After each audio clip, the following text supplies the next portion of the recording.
नमस्कार, आप देख रहे हैं न्यूज भारत 24 और मैं हूं आपके साथ अजय झा। हाजिर हूं अब तक की 10 बड़ी खबरों के साथ। केंद्रीय गृह मंत्री अमित शाह ने हरियाणा में एक चुनावी रैली को संबोधित किया। इस दौरान उन्होंने अग्निपथ योजना के तहत अग्निवीरों के लिए एक बहुत बड़ा ऐलान कर डाला। दरअसल सेना से आने वाले हर अग्निवीर को लेकर केंद्र सरकार की ओर से नौकरी दिए जाने का ऐलान किया गया। अमित शाह ने कहा, देश में अग्निवीरों के लिए 20% रिजर्वेशन भी कर दिया गया है। बता दें कि केंद्र सरकार की ओर से 14 जून 2022 को अग्निपथ योजना की शुरुआत की गई थी। एक योजना लेकर आए हैं अग्निवीर की, एक कांग्रेस वाले और विशेषकर राहुल बाबा राजनीति कर रहे हैं। मैंने सैनी जी को कहा कि सैनी जी अग्निवीरों का अफवाह फैला रहे हैं। भारत सरकार के गृह विभाग ने, देश भर की पुलिस ने 20% रिजर्वेशन दिया है। सबको पेंशन वाली नौकरी मिलने वाली है। मगर आप क्या करोगे? उन्होंने कहा, हरियाणा के जितने भी अग्निवीर है वो सभी को मैं हरियाणा सरकार में नौकरी दे दूंगा। जम्मू कश्मीर में आज विधानसभा चुनाव के पहले चरण का मतदान संपन्न हुआ। पहले चरण में जम्मू कश्मीर के जिन 7 जिलों की 24 सीटों पर मतदान हुआ, उन पर कुल 219 उम्मीदवार चुनावी मैदान में है। इनमें से 90 निर्दलीय उम्मीदवार भी अपनी किस्मत आजमा रहे हैं। बता दें कि जम्मू कश्मीर के कुल 90 विधानसभा सीटों के लिए 3 चरण में मतदान होना है। अब दूसरे चरण का मतदान 25 सितंबर को होगा। वहीं तीसरे और अंतिम चरण की वोटिंग 1 अक्टूबर को होगी, जबकि 8 अक्टूबर को वोटों की गिनती होगी। घाटी में 10 साल बाद विधानसभा के चुनाव हो रहे हैं। ऐसे में राजनीतिक दल ही नहीं बल्कि वोटर्स में भी काफी उत्साह दिखा।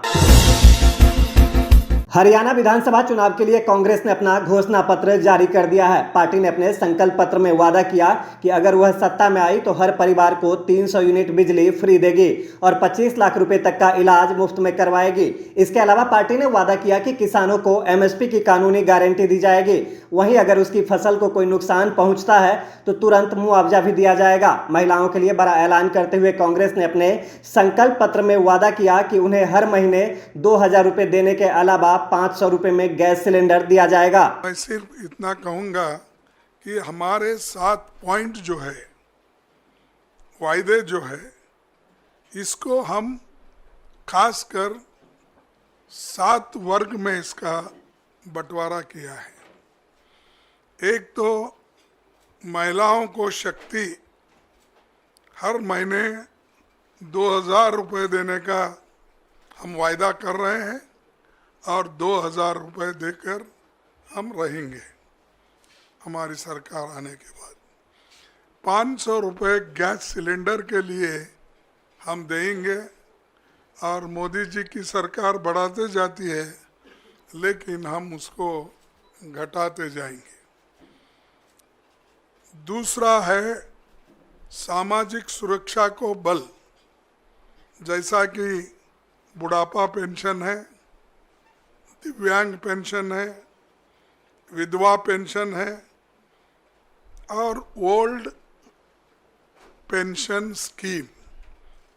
ये इसको हम पूरा अनुष्ठान में लाएंगे, उसको इम्प्लीमेंट करेंगे।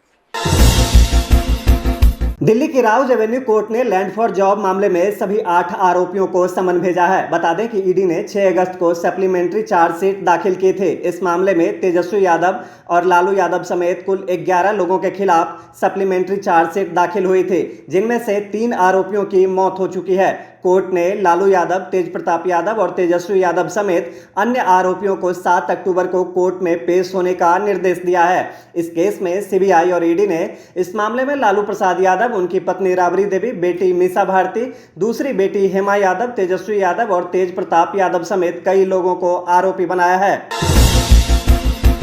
राजद सुप्रीमो और नेता प्रतिपक्ष समेत 8 लोगों के खिलाफ लैंड फॉर जॉब मामले में समन जारी होने पर जदयू के प्रदेश प्रवक्ता नीरज कुमार ने कड़ी प्रतिक्रिया दी है। उन्होंने कहा कि लालू प्रसाद का पूरा परिवार और तेजस्वी यादव मनी लॉन्ड्रिंग मामले में शामिल हैं। यही कारण है कि दिल्ली अदालत में उनके खिलाफ समन जारी है। नीरज कुमार ने दावा किया कि गोरख धंधा के जरिए केवल पटना में लालू प्रसाद यादव और उनके परिवार का 42 बीघा से अधिक जमीन है। इसका हिसाब लालू यादव को देना चाहिए। उन्होंने तेजस्वी यादव के बारे में कहा कि अदालत से परमिशन लेकर विदेश यात्रा या अपने राजनीतिक कार्यक्रम को स्थगित किया, वैसे नेता प्रतिपक्ष को अब जवाब देना होगा। उन्होंने तेजस्वी यादव को राजनीतिक प्रवासी भी बताया। सर मुड़ाते ओले पड़े।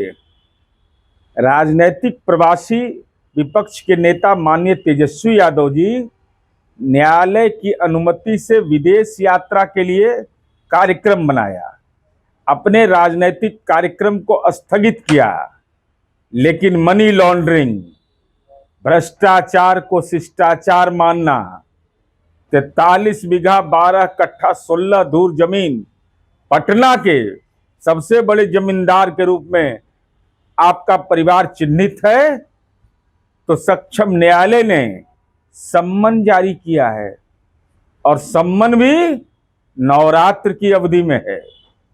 बड़ा गौरतलब है कि लक्ष्मी की कृपा तो आप भ्रष्टाचार के माध्यम से कर रहे थे, लेकिन मां लक्ष्मी की जब आराधना होती है तो न्यायालय ने आपको बुलाया है कि आखिर क्यों, और परिवार के बहुतेरे सदस्यों को बुलाया है। तो यह तो बदलते दौर में अब विदेश यात्रा तो आपको पूर्व में ही स्थगित करके लौटना पड़ेगा।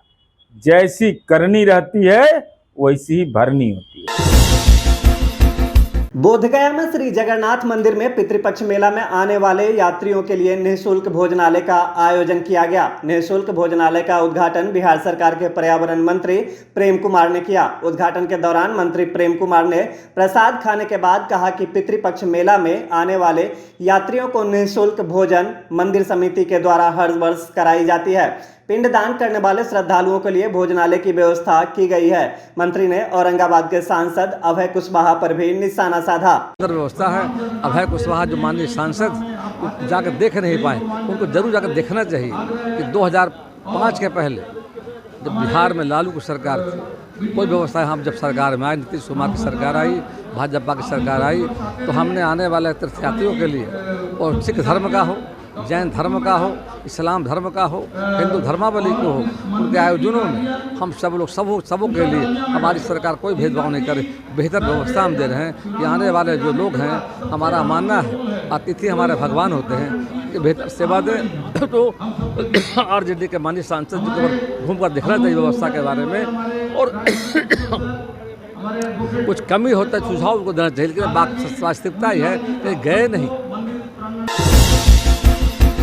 जन सुराज अभियान 2 अक्टूबर को पार्टी का रूप लेने जा रहा है। इससे पहले प्रशांत किशोर अपनी पदयात्रा और विभिन्न बैठकों के माध्यम से जनता के सामने जन सुराज पार्टी की रूपरेखा पर चर्चा कर रहे हैं। साथ ही वे यह भी बता रहे हैं कि जन सुराज किस तरह से अन्य राजनीतिक दलों से अलग और बेहतर विकल्प होगा। इसी कड़ी में उन्होंने महत्वपूर्ण ऐलान किया है कि जन सुराज देश की पहली पार्टी होगी जो अपने संविधान में राइट टू रिकॉल यानी चुने हुए प्रतिनिधि को वापस लाने का प्रावधान जोड़ेगी। प्रशांत किशोर ने स्पष्ट किया कि जन सुराज अपने संविधान में यह प्रावधान जोड़ रहा है जिससे मतदाता अपने चुने हुए प्रतिनिधियों को उनके कार्यकाल के आधे समय यानी 2.5 वर्ष के बाद हटाने का अधिकार रख सकेगी। ऑलरेडी जन सुराज देश का एकमात्र पहला दल होगा जो अपने संविधान में इस बात को लिख रहा है कि 2.5 वर्ष आधा टर्म बीतने के बाद, अगर ये आंकड़ा 60 भी हो सकता है, 75 भी हो सकता है, क्योंकि अभी ये चर्चा चल रही है,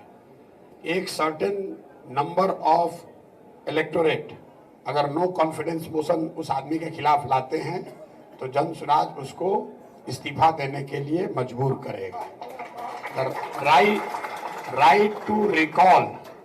राइट टू रिकॉल देश में लागू नहीं है, लेकिन जन सुराज अपने प्रतिनिधियों पर लागू करेगा।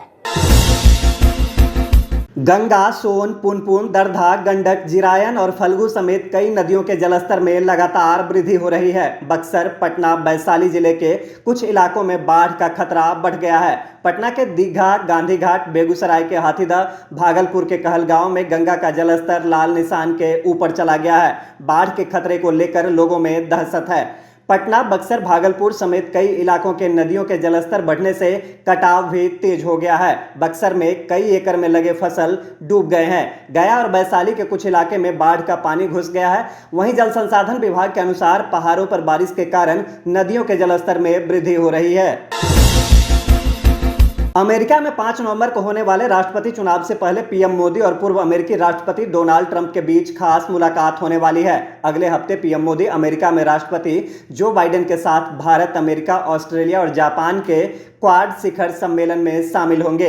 इसकी अध्यक्षता जो बाइडेन कर रहे हैं, जो 21 सितंबर से शुरू हो रहा है। इसी दौरान कार्यक्रम के बाद या पहले पीएम मोदी और ट्रंप की मुलाकात हो सकती है। हालांकि ट्रंप ने अभी तारीख, समय और स्थान नहीं बताया है जहां वह पीएम मोदी से मुलाकात करेंगे, मगर उन्होंने नवंबर में होने वाले राष्ट्रपति चुनाव से पहले फ्लिंट, मिशिगन में बोलते हुए अपनी इस मुलाकात का ऐलान कर दिया है।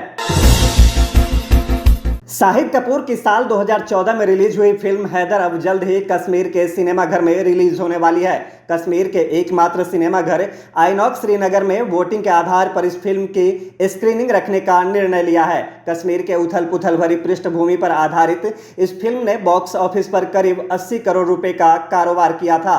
यह फिल्म शेक्सपियर की हैमलेट का हिंदी रूपांतरण है। कश्मीर की पृष्ठभूमि पर आधारित ये फिल्म कश्मीर में ही रिलीज नहीं हो सकी थी। हालांकि अब ये फिल्म कश्मीर के दर्शकों के लिए रिलीज होने वाली है।